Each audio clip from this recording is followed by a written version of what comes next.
La poda y el injerto en los castaños de Tenerife.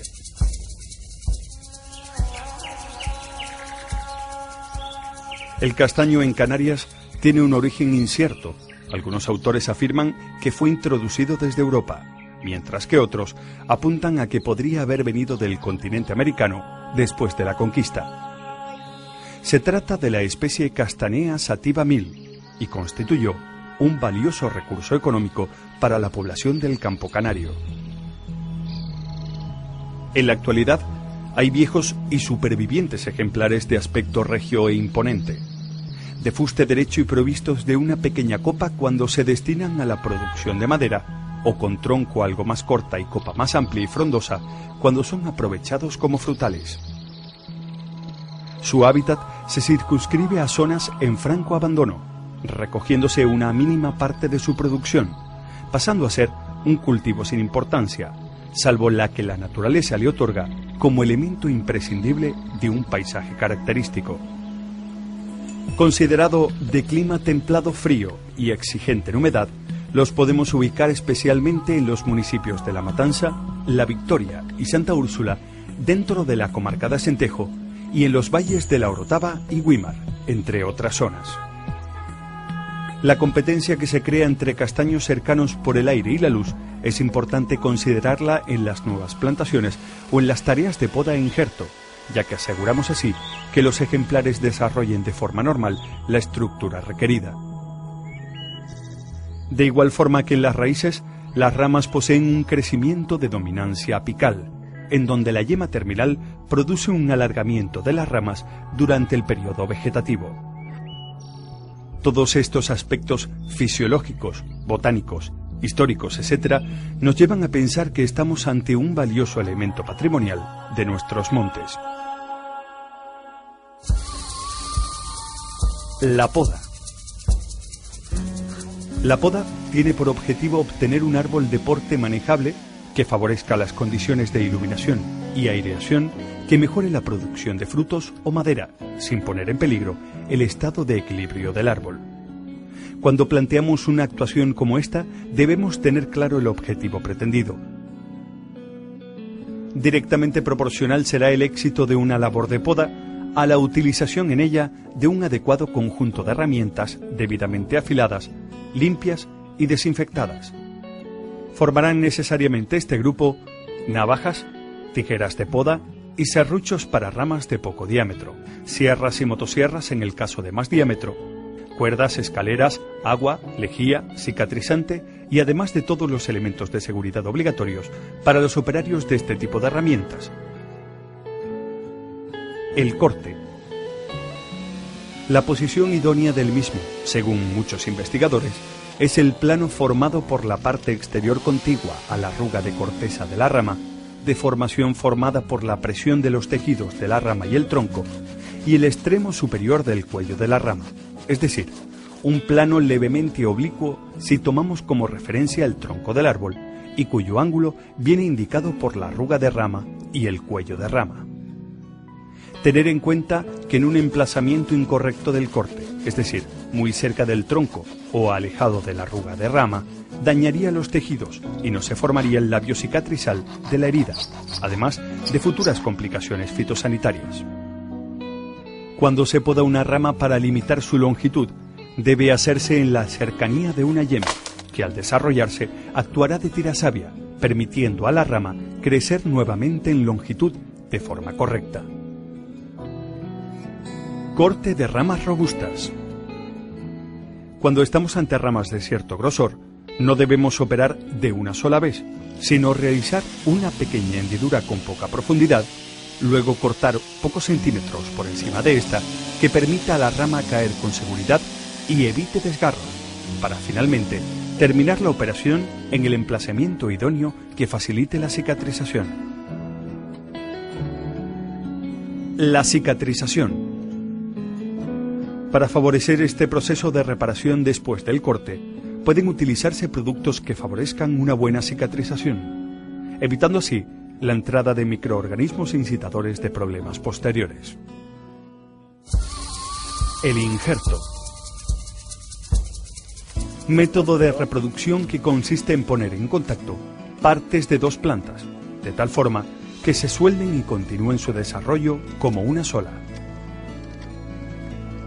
Material del injerto. A la hora de recoger el material con el que se efectuará el injerto, se deben tomar en cuenta una serie de pautas, ya que de ellas dependerá en gran medida el éxito del mismo. Escoger días en donde la humedad ambiental no sea demasiado alta. Recoger las estaquillas de zonas bajas y ramas productivas del árbol porque suelen mejorar el desarrollo y entrar en producción antes. El material seleccionado y desinfectado se deberá conservar en lugares frescos. Lo primero que debemos tener en cuenta es disponer de las herramientas necesarias, serrucho, navaja, cuerda y pasta protectora, debidamente desinfectadas. Algunos de los injertos que podemos realizar: de corona o mesa.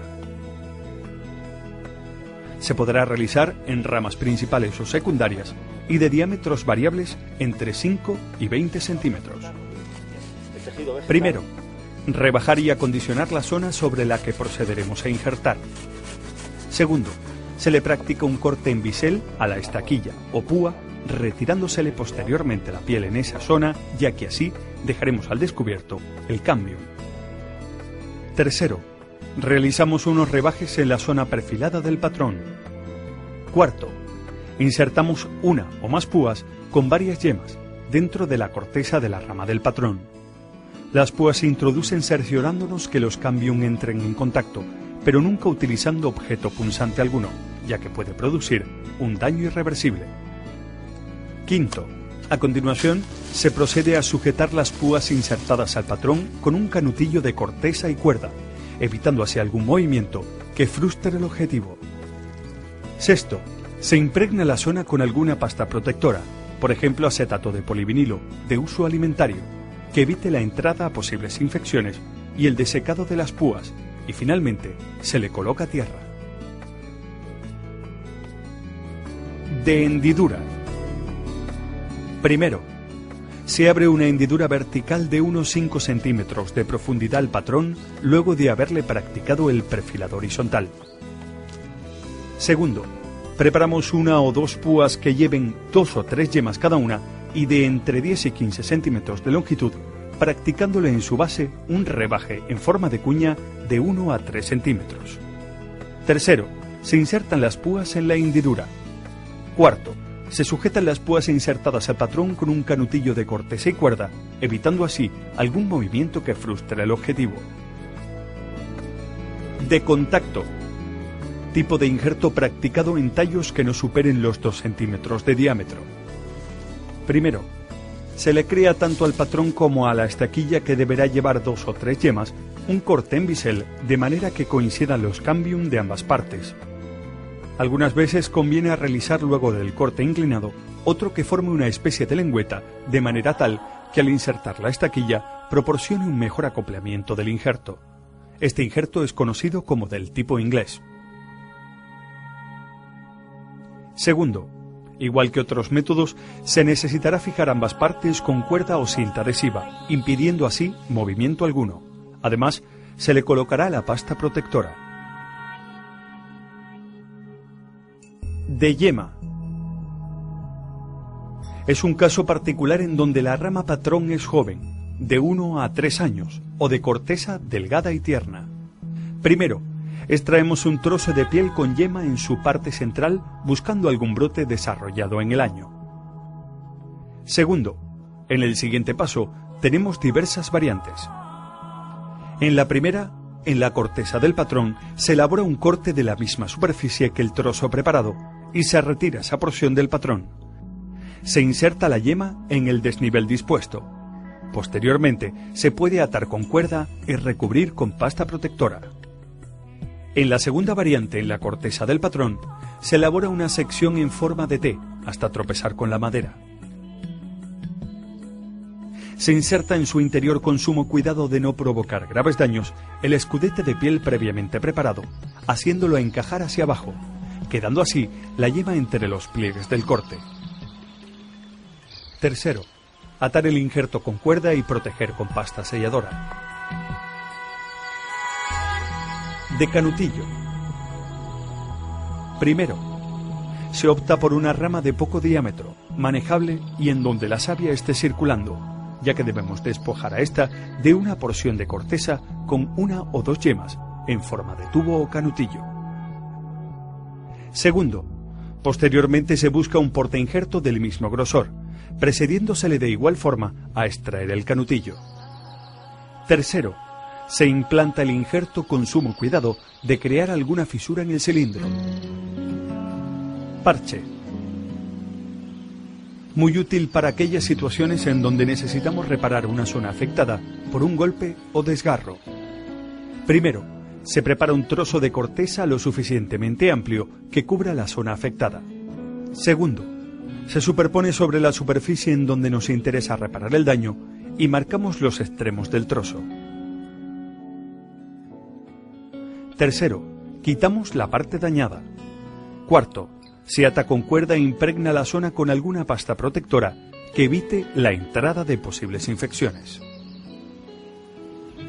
El arte de injertar es una técnica muy antigua, en la que cada experto ha ido aportando su sabiduría, producto de la cual se han obtenido múltiples conocimientos y formas de injertar.